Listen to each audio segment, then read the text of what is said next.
Dear Bharat Tumka Chelsea fans, how are you doing? How are you enjoying the week? What are you feeling about the week currently?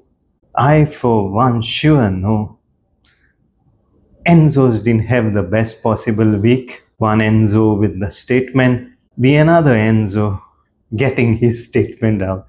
Right now, we are heading straight away to what's happening with Chelsea. So far, to wind up the week, we had the Enzo situation, we had the Xhaka deal, we have Pastellera signed for us this time. Chelsea didn't have any outgoings for now. To summarize the week, there was nothing. Coming to the transfers, the Granit Xhaka deal is off. Granit Xhaka has reaffirmed his commitment to Sunderland after talks this week. Sunderland rejected an 8 million bid from Chelsea last week and have been insistent that they do not want to sell their captain. Chelsea's new head coach Xabi Alonso had been eager to reunite with the midfielder who had been so central to his success at Bayer Leverkusen. There is also a fact that Romano says Chelsea aren't leaving any hopes to get Xhaka's deal over the line. I wouldn't be surprised that Chelsea is not going to put in a huge bid for him for 17 million. End of the day, the Blue Co wants to balance their books. It is what Blue Co is good at. I think one thing good, the Blue Co is getting their finances right. The advantage of business people running a club is they're going to keep their books right. And with Chelsea, they have kind of found a lot of flaws in the system. The Premier League, having players signed up for lengthy contracts. There are so many things what the Blue Co have found out, and that's one good thing about them. There are certain good things about Blue Co, how they want to do it, how they want to structure the club. And there is also a mess what they bring along with it. There are days where we just want them out. And there are days for few instances where I want them to be at the club. Todd Bowley knows how to run a club. He's been in sports industry for long, so he knows how to build up a team. But he sees it a bit differently to the sports what he's associated with. It doesn't come with the Chelsea Football Club. You should perceive the Chelsea Football Club very differently. Todd Bowley being in this industry, not being in the soccer industry as such, football industry, the term soccer has been quite a hit in USA for the World Cup, but we're still going to call it as football. Football, baby. I would love to call it football. Let me know what you have to say, soccer or football. I'll still go with football. That's how it's said, football. Yeah, no changing. Soccer, no, American soccer, we don't really care. It's football for us. Yes, like I was saying, Todd Bowley knows the sports industry. He's kind of made a lot of money into it. He wants to see a similar vision of what he's done at Dodgers, at Chelsea. But they're two different things, right? The player trading is much more prevalent in the baseball teams. But that culture is coming slowly into football now. The football has evolved. The football, what we know now, is not just only about pure talents. It's about the clubs making money, staying revenue positive, having the best of stadiums, having money come through their club through other sources. There were talks. I mean, last year we heard that Chelsea is trying a lot of different things to raise revenue, to rent out the stadium. I mean, they're already doing the renting out, but also I've also heard the news that they wanted to have some luxury thing in the dressing room for players. I don't really know what it is, but it's back of my mind now, but that's what they wanted to have. So yeah, the football is evolving. The football, what we know as young kids, is no more the same. The players are different now. The cheapest players start at 50 million and the good players start somewhere about 70 million. And the best players come over 100 million. So if I have to say how the market looks at That's how it is. What do you get out of 50 million performers? Nothing. Ask me. Ask me as a Chelsea fan. I for sure know why. If you ask me why am I saying this, look at Garnacho, look at Kittens. There was also another player for 70 million plus and add-ons, Mikhailo Mudryk. We always get our hopes up during the start of season, and by the end of the season or the mid of the season, we have to lock ourselves indoors, just shut ourselves.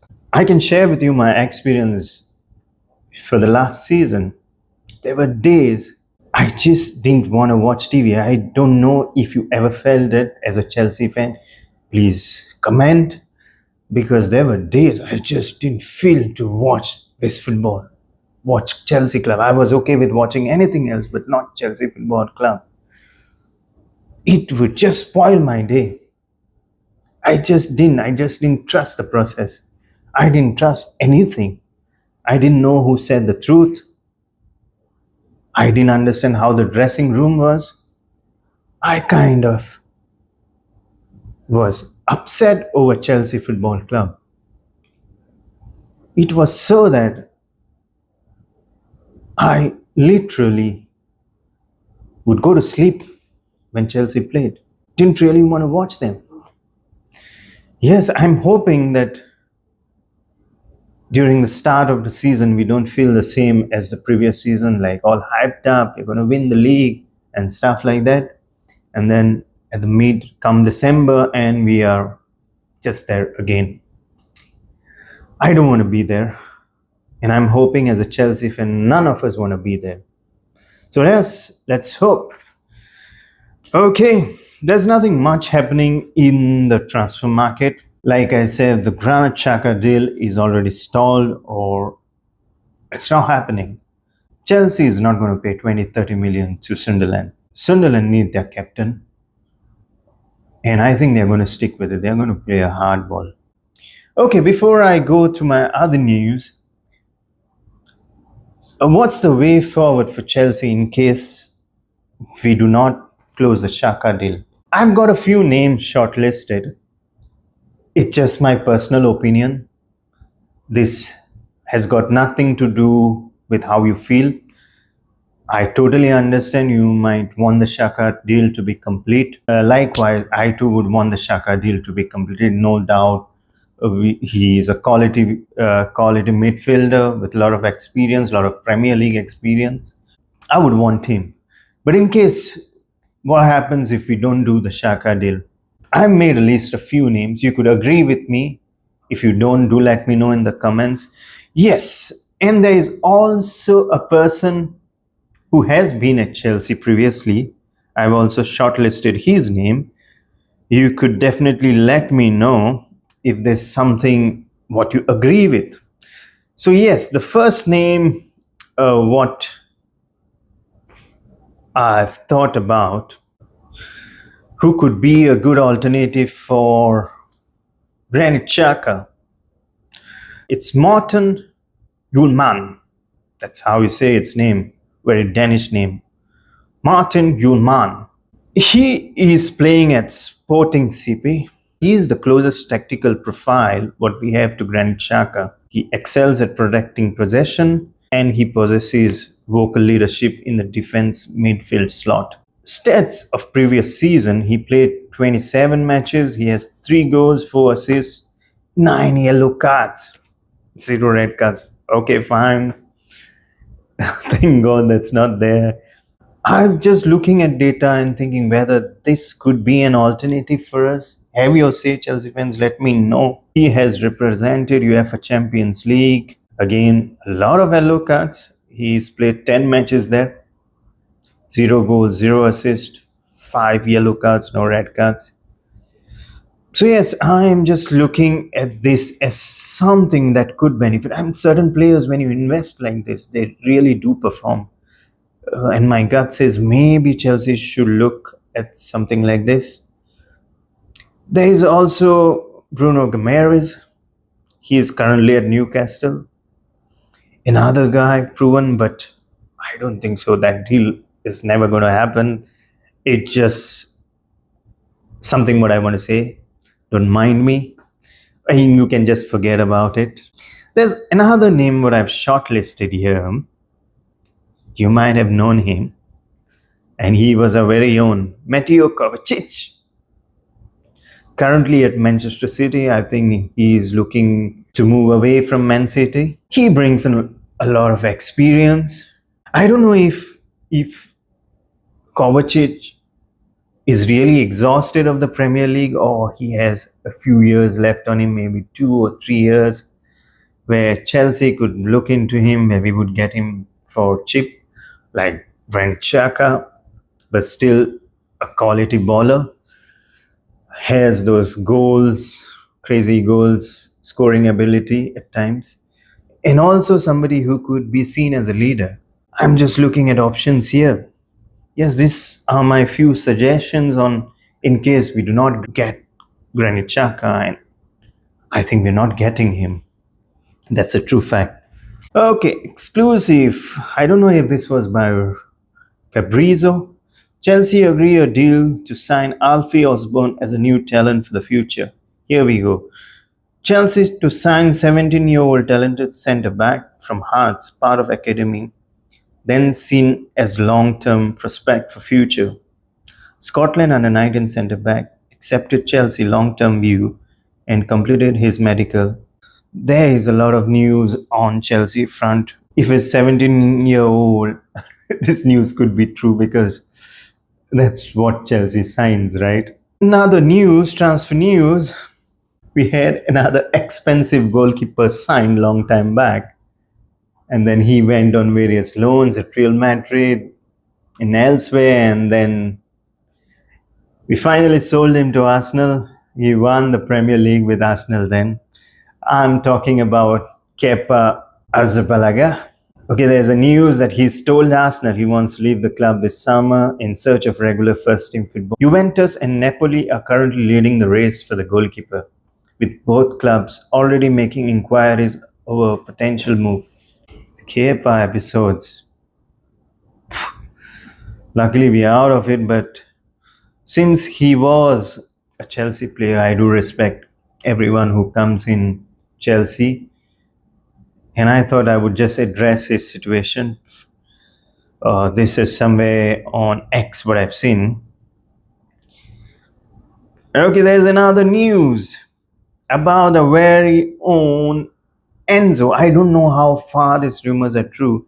Arsenal and Man City are both pushing to sign Enzo Fernandez this summer. Real Madrid have already ruled out a move for Chelsea midfielder, leaving the two Premier League giants exploring a potential deal. Xabi Alonso is confident he can reintegrate the Argentine back into the Chelsea squad. Do you think Man City could actually look at bringing in Enzo Fernandez? Arsenal, I don't really think Arsenal is something what is designed for Enzo Fernandez. But if you look at the Premier League, these are the two teams who actually have the money for it. That's Man City and Arsenal. But I'm just thinking at the back of my mind, how does a player actually think with all these situations happening currently? What's his mindset right now? He could be a professional, come back to Chelsea camp and just switch, saying, okay, fine, let me perform well and let's see for the next season. He could do that. But there could be some strong words to Enzo Fernandez from Chelsea, and he deserves it. And he should take it with a pinch of salt. He's still contractual under Chelsea. Let's see how the situation unfolds for Enzo Fernandez. If I was in Enzo Fernandez's place right now, I would be a bit ashamed. I wouldn't want to see somebody at Chelsea. That's just me. I want to wind up this talk with my predictions. How did I do? I did extremely awful. I had the worst prediction day yesterday. It was the horrible predictions I've done. No doubt I have won some things. Like I won the Argentina game on who's going to win, yes, but the scores were off. So let's go to our predictions. So for the late night game yesterday, that was between Austria and Egypt. I predicted a score of Austria 0 and Egypt 2. It's so very surprising. I predicted Egypt to win and they won, but my predictions were not so great. Okay, coming to the next game. Argentina versus Cabo Verde. Man, this was an epic game. Cabo Verde, for a nation what they are, to put up that performance, they need to be proud of them. They literally had Argentina on their knees. Yes, for Cabo Verde, there was Lopez Cabral scoring a screamer, the contender for the World Cup. Lopez, man, what an amazing goal at the 103 minute. Argentina just got lucky here, yeah. It's a very disappointing one for Cabo Verde. But yes, I did predict Argentina to win it by 3 and Cabo Verde 0. But the scores were 3-2. There was another prediction what I've done was for Colombia and Ghana. I expected Colombia to put up a show and I predicted a score of Colombia 2 and Ghana 1. And the final scores were 1-0. Thank you again. Thank you for so much love. Like, subscribe, share Blue Nation TV. Tell your friend's friend and their fans. Dio Barekoro. See you tomorrow. Ciao.